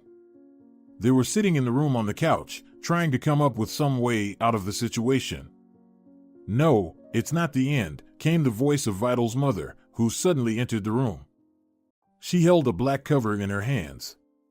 When the woman noticed Rufina's gaze, she smiled, teasingly waving it in front of the couple. Try this on, dear, she said, handing Rufina the black cover. She was astonished by this strange offer. And you, groom, she sternly addressed her son, please, leave. We've already broken tradition. The groom shouldn't see the bride until the altar. To hell with your traditions, he whispered quietly. Luckily, no one heard that. The guy just stood up and left the dressing room. Rufina followed her departing groom, then threw her scrutinizing gaze at the black case. Of course, she opened it immediately. As she suspected, there was a white wedding dress inside. Rufina carefully took it out of the protective case and began examining it. I wore this dress to my wedding. I wanted to give it to my daughter, but God blessed me with only a son. I think fate itself suggested who needs this dress now, Azucena explained with a smile. The dress was stunning, with no frills. Beautiful lace adorned it, and the back was open. Why didn't Azucena bring it earlier? It was breathtaking.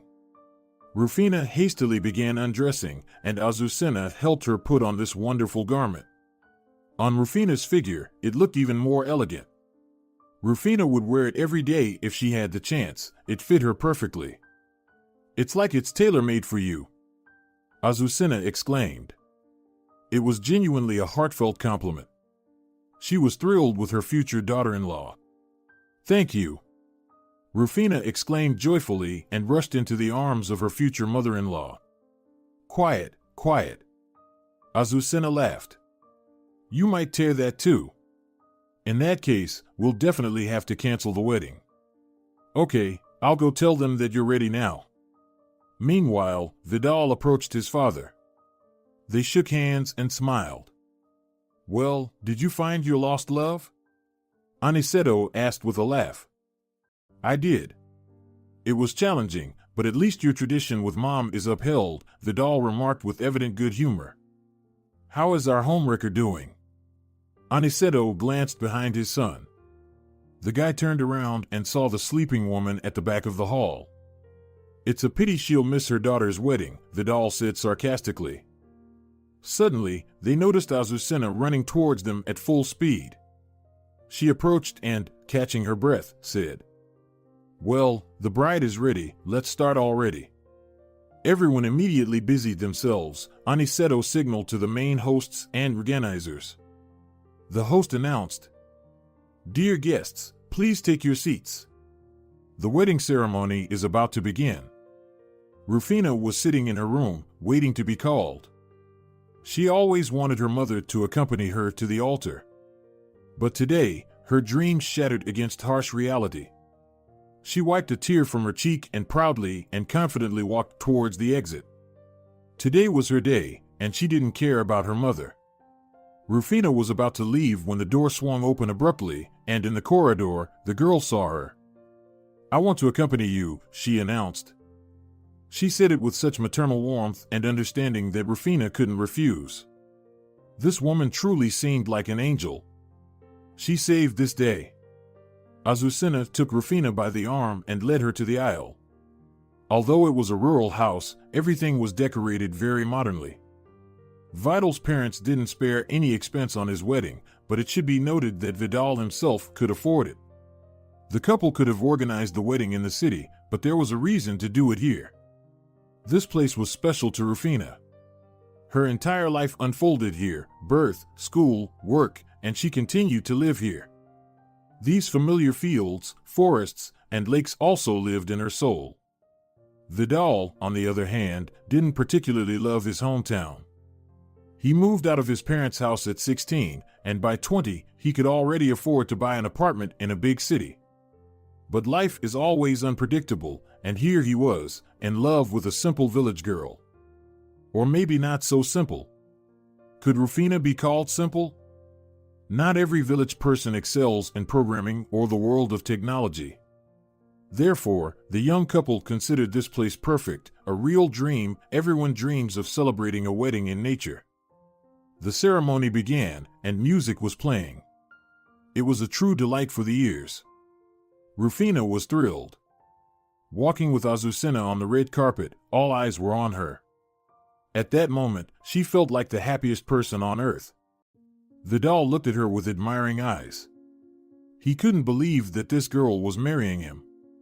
It seemed to him that he wasn't even worthy of her. She was smart and beautiful. She was not just beautiful, but she seemed to radiate rays of otherworldly light. How could one dress transform her so drastically? Vidal thanked God that Rufina tore her wedding dress. Otherwise, he would have never seen how well she suited her mother's dress. Azucena, too, cried tears of happiness. She was delighted with everything. The woman even allowed herself to shed a few tears. And now, the most decisive moment has arrived. Azucena let go of Rufina's hand, and she walked to the altar. She even thought Vidal was crying.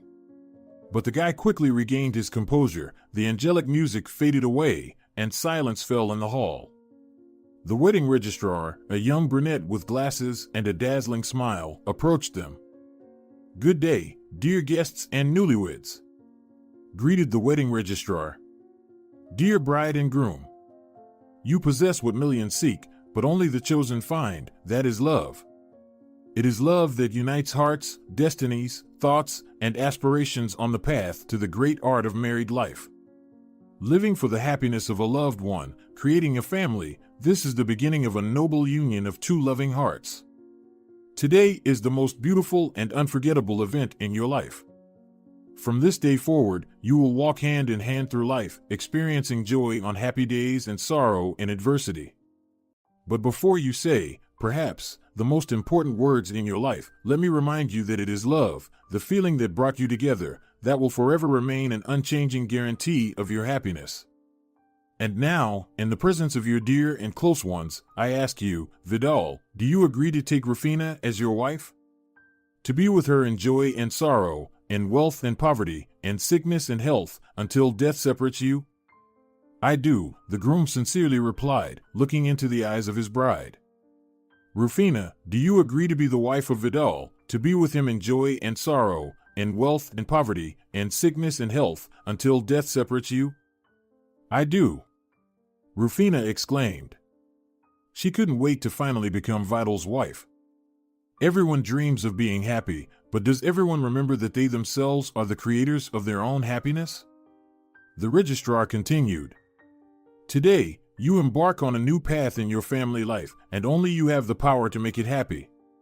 As a sign of the firmness of your intentions and the endlessness of love, exchange rings. After these words, Rosalia approached them and presented them with a cushion on which rested precious wedding rings made of white gold. Vidal took the ring and placed it on Rufina's ring finger, and she did the same. Now, I'll ask you to sign the marriage document, the registrar said. The couple followed her instructions, both putting their beautiful signatures on the paper. Dear spouses, the registrar pronounced, you have come to us in the name of love, uniting your destinies in the bonds of matrimony. Preserve the gift of the first happy days and carry their purity and fidelity through the long years of life. Do not lose your love amidst life's challenges and busyness. May your happiness be as bright and pure as the spring sky, as enduring as your entire life, and as beautiful as your great love. From now on, you are husband and wife. Groom, you may kiss the bride. Vidal didn't need to ask much. He gently kissed his wife, and the guests applauded, many shedding tears of happiness, especially Azucena and Aniceto. Perhaps Patricia would have also rejoiced for the young couple, but today she made her own choice. The newlyweds descended from the stage. Congratulations and well wishes continued to pour in. Aniceto and Azucena approached them. Well, young ones, cheerfully began Vidal's father. Now we can start the celebration. Yes, do all the guests know where to go? Vidal clarified. Of course, his father confirmed. Rufina, he addressed his daughter-in-law, does your mother know where to go, or is she not joining us? This question caught Rufina off guard. She had completely forgotten about her mother. She hadn't even looked at her during the ceremony. She felt ashamed, but on the other hand, she was to blame herself. Patricia had wanted to ruin this wedding. But now Rufina was in doubt, should she invite her to the celebration or not? We'll take Patricia with us, right? Azucena asked, noticing Rufina's distracted look. Yes, Rufina confidently replied. I think she should come with us. They began to look around to find Patricia, but she was nowhere to be seen. It was as if she had vanished into thin air. Aniceto and Azucena, confident in her location, headed to the end of the hall. To their surprise, Patricia was not in her seat, she had disappeared. Father and mother started to worry. Anything could have happened to her, especially considering her state of intoxication. Have you found her? Rufina anxiously asked, approaching her husband and his father.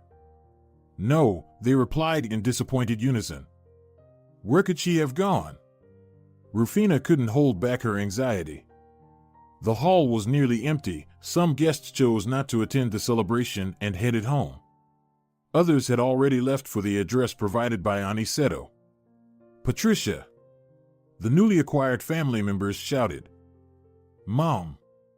Mother!" Rufina was screaming at the top of her lungs. No one responded. Rufina was beside herself. How much did she drink? Does anyone know? Rufina asked her new relatives, seemingly out of her mind.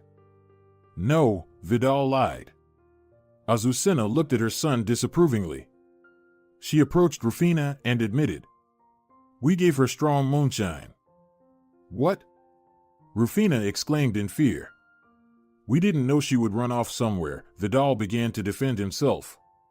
"She was just supposed to be out for a few hours. We did it to make sure she didn't ruin the wedding." "You got my mother drunk and didn't tell me anything about it?" Rufina continued to express her outrage. Her patience was wearing thin.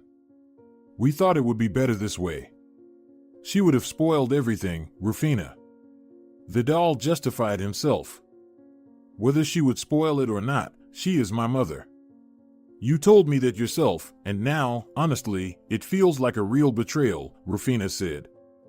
"All right, young ones, enough arguing. We need to call the police," Aniceto said firmly, looking at the ground as if resigned to something inevitable. "Police? What about the wedding?" Azucena began to protest.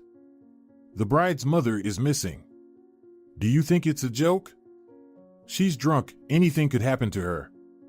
Aniceto was getting angry. "Aniceto is right," Rufina agreed. "We need to call the police." They discussed it for another 5 minutes and finally came to a unanimous decision: they would call the police. They reported the situation over the phone, and the officers said they would arrive in 15 minutes. For everyone, those 15 minutes felt like torture. No one could find peace. Aniceto and Vidal were haunted by guilt for what they had done. Rufina tried to hold herself together but blamed herself for all the misfortunes. Only Azucena remained calm. It seemed like nothing bothered her. In some ways, that was true. She genuinely wasn't involved in anything terrible. Eventually, the police arrived, and the family rushed outside to explain what had happened. She was sitting on a chair, no one touched her, and then she disappeared, Aniceto told the investigator. "It's all nonsense," an old man, whose house seemed to be nearby, said. "I saw where she went." Everyone became interested, especially because this old man was unknown to anyone. He wasn't invited to the wedding, he was just a passerby from the street. "So, what did you see?"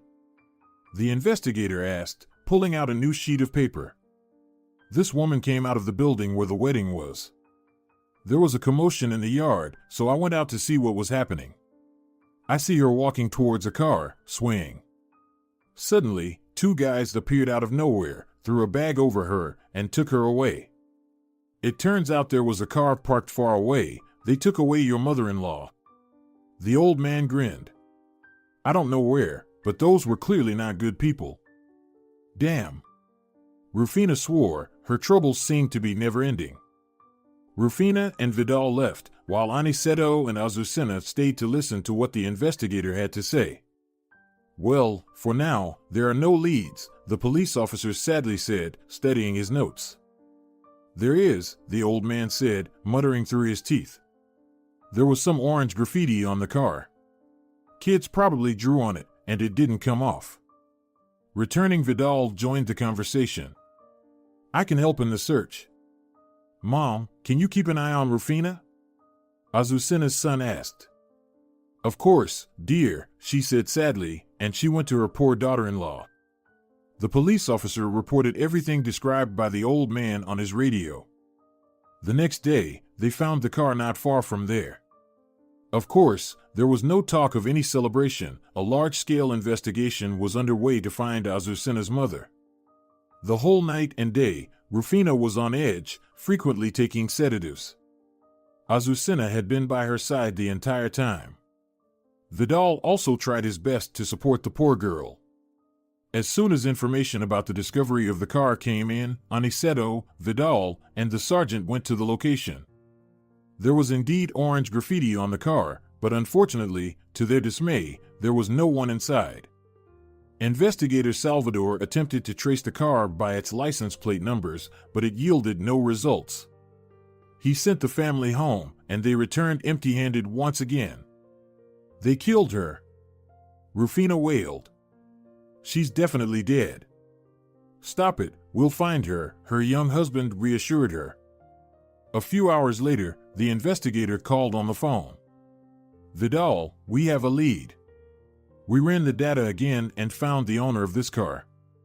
More precisely, this car belongs to a company. We dug deeper and learned that the owner of this firm lives in the same village. I think it's worth looking into here. Can you tell me if your mother-in-law had any connections with shady people? Me? Vidal responded uncertainly. I don't know. I don't think so. She's just an ordinary woman, taking care of the household. Mostly, all the household expenses are covered by her daughter, and she also has an inheritance from her late husband. An inheritance? The investigator inquired. Okay. Don't you think someone might be after her money? I don't know, and I can't ask my wife right now. She's not in a state to think about it. I just found some information about the owner of this company. Does the name Miriam say anything to you? No, not at all. Too bad. It seems she might be Patricia's neighbor.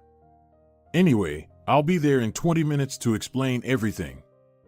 As the investigator promised, he arrived precisely in 20 minutes.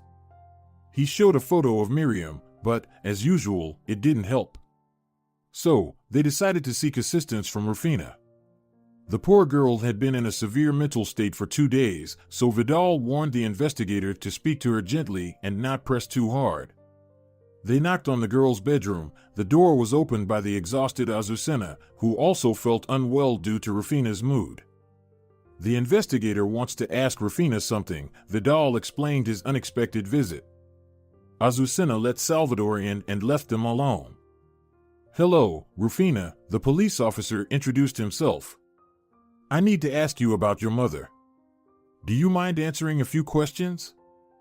Go ahead, Rufina replied in a grave voice. Did your mom have a significant inheritance? Well, it was enough for a living. She didn't even work when I was born. Okay, now the main question. Are you familiar with the name Miriam? Rufina perked up, and the name immediately made a huge impression on her. Yes, the girl replied. She paused and seemed to understand where the investigator was heading. Miriam also disappeared from the wedding, but her daughter was there. However, no one remembered her because she was a wallflower, and the whole evening she only talked to one person. That's Miriam. Oh my God. It's her. What about her? Can you provide more details? Miriam is my mother's friend. She didn't just wander around our house back then, she needed money. I don't know if my mother gave her anything, but please, let's check their house. Unfortunately, that's illegal. I need a warrant for that. It will take about a day to get one so we can search the house, the investigator admitted.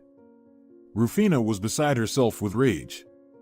She was convinced that only Miriam could pull off such a nasty move. What a rat. Unfortunately, without a warrant, they couldn't get in. When Salvador left, Rufina urgently went to tell her husband about her suspicions. I'm telling you, Vidal, it's her. The girl asserted. Why are you so sure? Even the police suspect her. I just didn't tell the investigators something else. The thing is, Miriam asked for a lot of money. Okay. Why do you think so? And my mom gave it to her. Well, they signed some papers, but we don't have those papers. Mom thought she lost it, but I think Miriam didn't just wander around here all these days for nothing. She visited my mother every day. Are you saying that? Yes, that receipt is probably at her place. Maybe this piece of paper will help us in the search? Well, dear, how are we going to get to her place? A warrant is a legal method, but there are more barbaric ways, Rufina said with a smile, and Vidal understood her hint. The next day, Rufina stared out of her kitchen window. It offered the best view of the neighbor's house. She waited for the moment when Miriam would go somewhere, and at 3 in the afternoon, it happened. Miriam and her daughter went to visit someone. Rufina made sure it was true and only then called her husband. He rushed outside and sneaked into Miriam's house. The door was, of course, locked, so he had to climb through the attic skylight. Rufina waited at the front door. A few minutes later, Vidal ran to the door and opened it from the inside. Now they have officially entered the house. What do you think? How much do they give for breaking and entering? Vidal joked, trying to lighten the mood.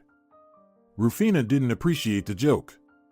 The couple immediately started rummaging through cabinets and dressers, looking for the document. It yielded no results. Then Rufina realized that this paper would hardly be lying in plain sight. Miriam had definitely hidden it somewhere. Okay, you check the sofa. I'll go to the second floor and search the bedroom, Rufina said. The spouses split up. The second floor was full of clutter and garbage. All doors were blocked by boxes, rags, and various unnecessary items. Only one door was not obstructed by anything. Rufina immediately understood that it was the bedroom they were looking for. She quietly entered and meticulously examined every speck of dust. She looked under pillows, turned over blankets. There was nothing anywhere. She decided to check the wardrobe when suddenly she heard a noise. Someone was banging on something metallic. She heard distinctly human suffering. Rufina already had a suspicion about who this person was and where they were. She opened the wardrobe, pushed all the things aside, and found a hidden door in the closet. What an inventor this Miriam was.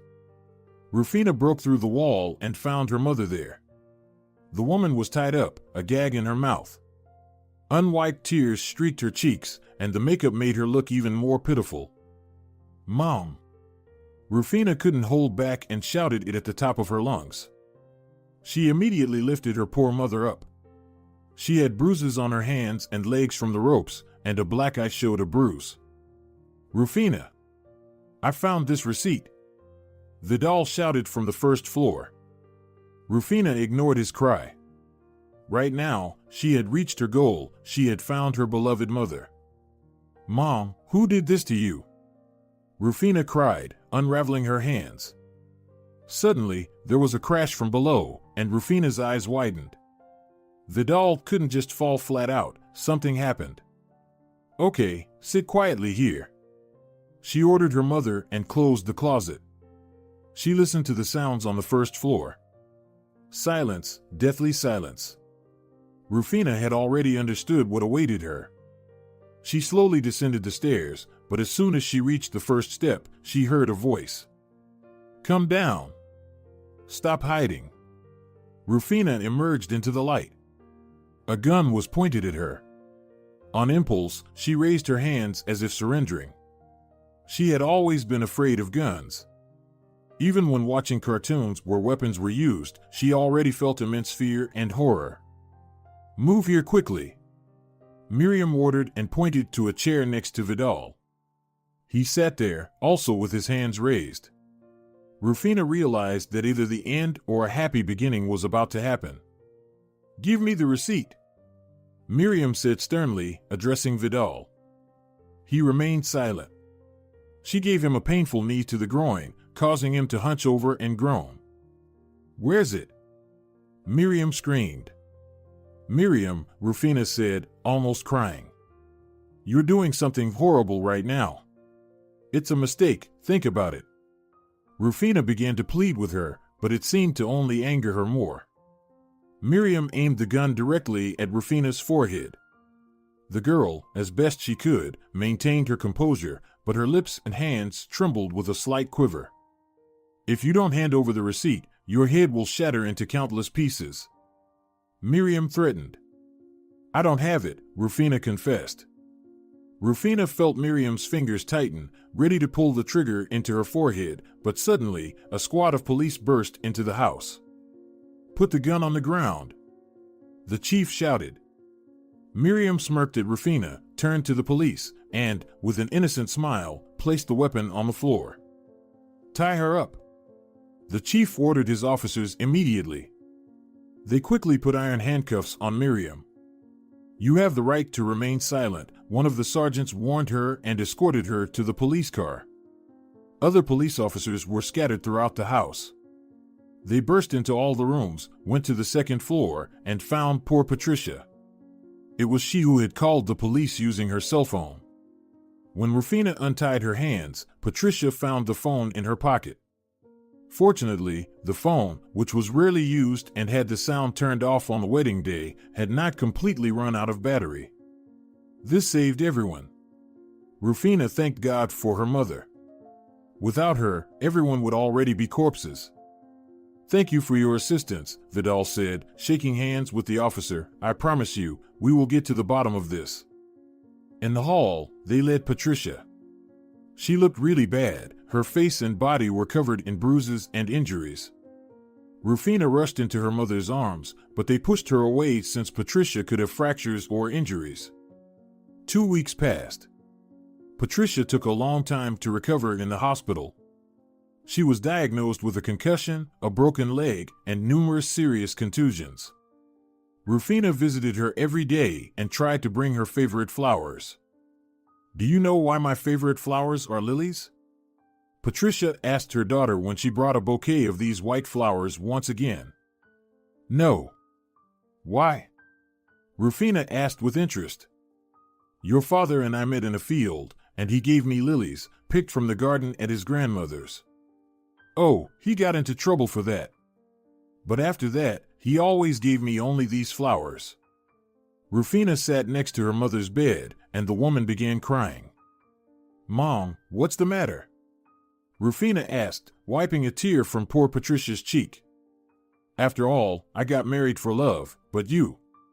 I didn't understand you. I wanted to give you away to someone I considered suitable. I'm so ashamed, my dear. Mom, I'm already married. I love Vidal, and he loves me. Everything is fine with us. Why are you so upset, then?" "I ruined the happiest day of your life," cried Patricia. "No, Mom, you made it unforgettable," smiled Rufina. "Everyone will remember this wedding for a long time, and I'll have something to tell the kids. Sweetie, you are the most sincere and kind one. My sunshine." Rufina kissed her mom on the forehead as a sign of reconciliation, and suddenly it felt like a burden was lifted from her shoulders. It felt so good. Old grievances were left in the past, now they lived only in the present. 3 weeks later, the trial took place. It turned out that Miriam had borrowed a significant amount from Patricia 2 months ago. However, her business dealings went downhill, and she had nothing to repay. So, she hired special people who would do anything to get compensation. They kidnapped poor Patricia. At first, Miriam planned to simply intimidate her friend and engage in so-called blackmail. But then Miriam realized that Patricia was very unreliable and would immediately tell everything to the police. In a way, she was right. Patricia wouldn't listen to any of her conditions. Blackmail was still blackmail. That's why Miriam intended to starve her to the point where Patricia would die on her own. It would have been a terrible, agonizing death. Miriam received a lengthy sentence, and her accomplices got their fair share too. Patricia was happy for her young ones. She eventually understood that she was wrong about Vidal because he was the one who helped in her search. It doesn't matter what the nationality of your spouse is. The main thing in a relationship is sincere and pure love. If you're enjoying it as well, leave a like and subscribe.